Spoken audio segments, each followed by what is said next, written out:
Goeiedag julle almal. Baie welkom aan almal van julle wat so gereeld die Bybel saam met ons lees. Dit is tog die wil van God, want dit is God se woord, God self aan die woord, deur die Heilige Gees, nee. Vandag is 2 Timoteus 3 aan die beurt en Paulus sê vir Timoteus: Timoteus, wees sterk, volhard soos 'n soldaat en 'n boer. Paulus waarsku oor die laaste dae se mense. Hulle is selfsugtig, geldgierig, hulle is grootpraters en hulle is ongehoorsaam aan hulle ouers, hulle is ondankbaar. Hulle het gedaante van godsvrug, maar die krag daarvan het hulle verloon. En Timoteus moet anders wees en bly by die evangelieskrif van Jesus Christus. En vandag gaan Tracy Lee vir ons voorlees uit 2 Timoteus 3 en fokus op vers 14 tot 17. Dankie Tracy Lee. 2 Timoteus 3. Swaar tye sal kom. Dit moet jy weet. In die laaste dae sal daar swaar tye kom. Die mense sal selfsugtig wees, geldgierig, grootpraterig en verwaand, beledigend teenoor hulle medemense en ongehoorsaam aan hulle ouers, ondankbaar en ongodsdienstig. Hulle sal liefdeloos en onversoenlik wees, kwaadpraters, bandeloos en wreed, sonder liefde vir die goeie. Hulle sal verraaiers wees, roekeloos en hooghartig. Hulle sal eerder liefde vir genot hê as liefde vir God. Hulle sal nog die uiterlike skyn van die godsdiens hê, maar die krag van die godsdiens sal hulle nie ken nie. Bly weg van sulke mense af. Party van hulle dring in die huise in en kry liggelowige vroue wat met sonde belaai is en deur allerlei sinnelike begeertes gedryf word in hulle mag.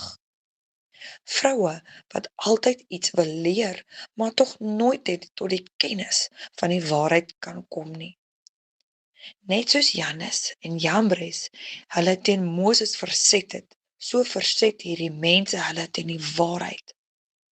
Mense wat in die verstand verward is en in die geloof 'n mislukking.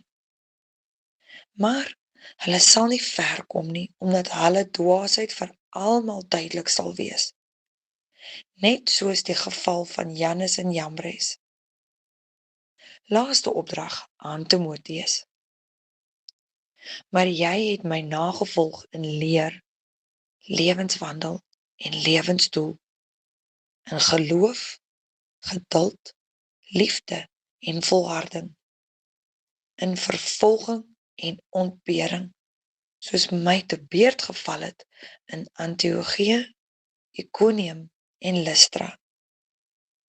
Watter vervolging moes ek nie alles verduur nie, maar die Here het my uit almal gered. Almal wat aan Christus toegewy het, aan God wil lewe, sal ook vervolg word. Maar goddelose mense en bedrieërs sal voortgaan van kwaad tot erger. Hulle mislei ander en word self mislei. Maar jy bly by wat jy geleer het en wat jy vasglo. Jy weet tog wie jou leermeesters was en jy ken van kleins af die Heilige Skrif. Dit kan jou die kennis bybring wat tot verlossing lei deur die geloof in Christus Jesus.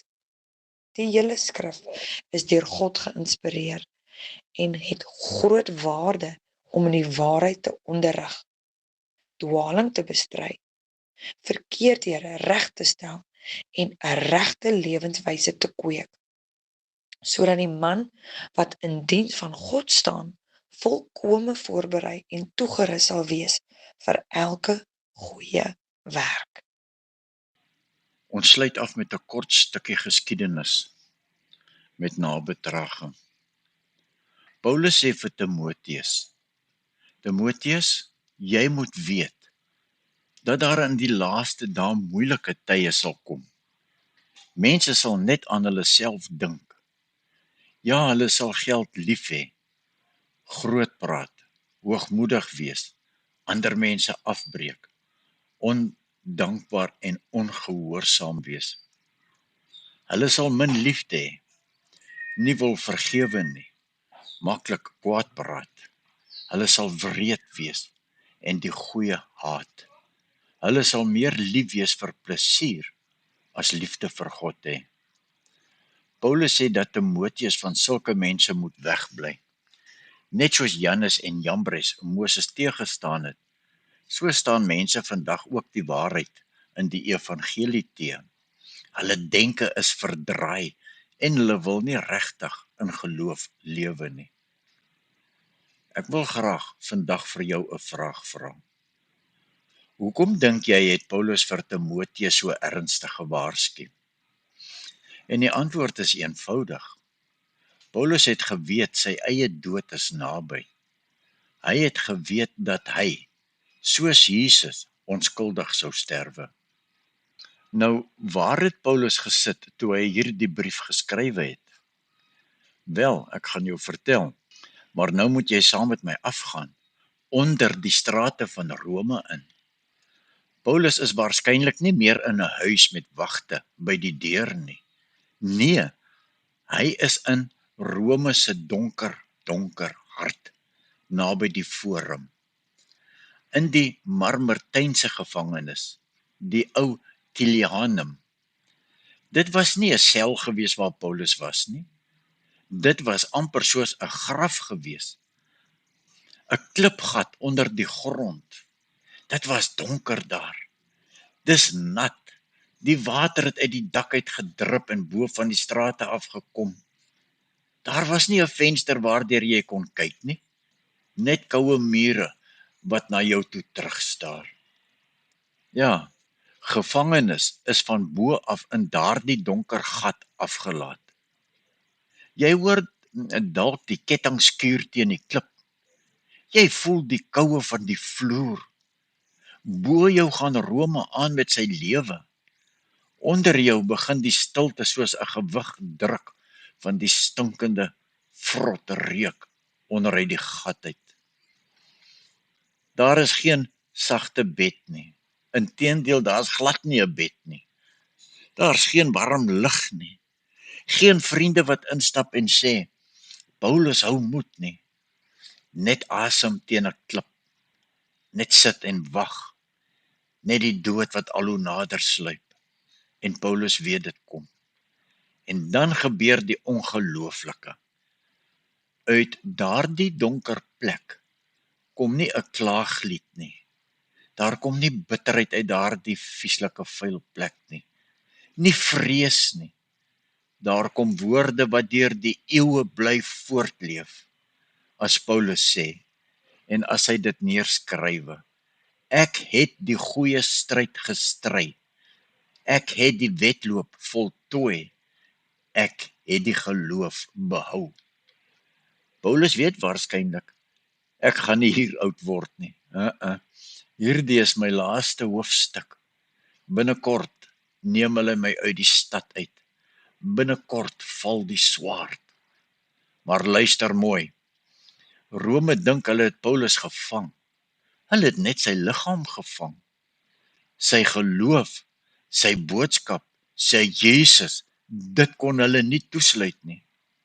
Sien dit in jou gedagtes, 'n donker gat onder 'n wêreldstad, 'n ou apostel in kettinge, koue klip, nattigheid, doodsvonnis en tog binne in hom brand 'n vuur wat sterker is as Nero, sterker as Rome, sterker as die dood. Daarom waarsku Paulus vir Timoteus so ernstig. Hy sê eintlik, Timoteus, moenie slap raak nie. Moenie koud word nie, Timoteus. Moenie jou geloof verruil vir die gemak van hierdie wêreld nie. En nou draai die vraag na ons toe. As Paulus in 'n onderaardse tronk nog kon sê, ek het die geloof behou, wat sê my lewe vandag vir my? Waar lê my hart regtig? Lê my hart by Jesus of by gemak, plesier, telefone, televisie, drinkpartye, kroe en mense se goedkeuring of mense se goedkeuring. Want eendag wil ek ook kan sê, Here, ek het vasgehou. Ek het nie opgegee nie. Ek het die geloof behou, Here. Here, maak ons geloof sterker as vrees, sterker as druk, sterker as die donkerte rondom ons. Laat u lig in ons bly brand, selfs wanneer die wêreld donker raak. So vandag is die vraag nie, hoe donker is my omstandighede, Here?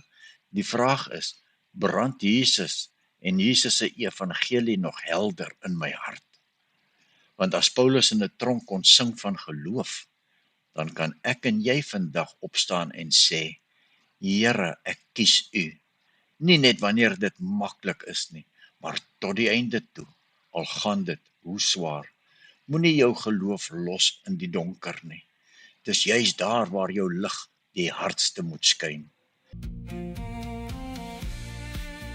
Here, dankie vir die krag van gebed om lewens te verander, ons geliefdes te beskerm, om te troos en te bemoedig. Dankie vir u magtige hand oor ons. Mag ons nooit die belangrikheid en krag van gebed miskyk nie. Amen.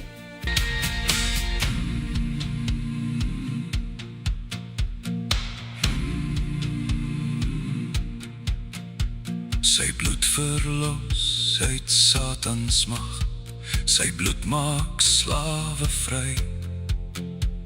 Die grootste sondaar maak hy rein, sy bloed verlos ook my. Geen ketting kan voor Jesus staan, geen skuld kan my meer bind. Deur die bloed van God se lam word die verlore sondaar sy kind.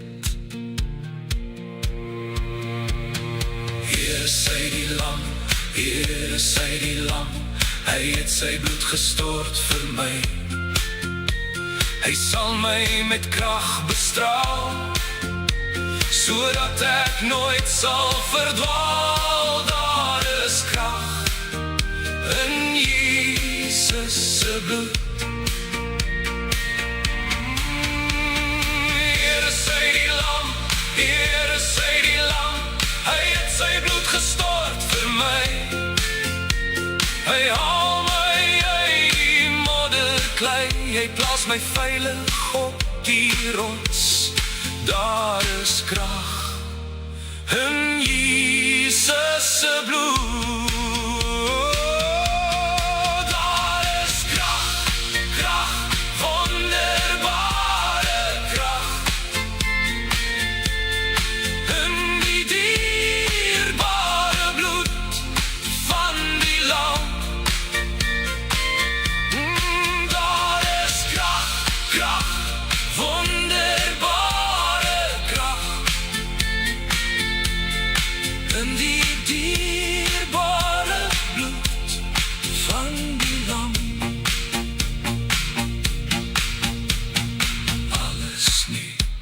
Alles niet, sy bloed maak my weer alles niet. Hier is sy die lam wat vir my sterf, daar is krag in Jesus se bloed.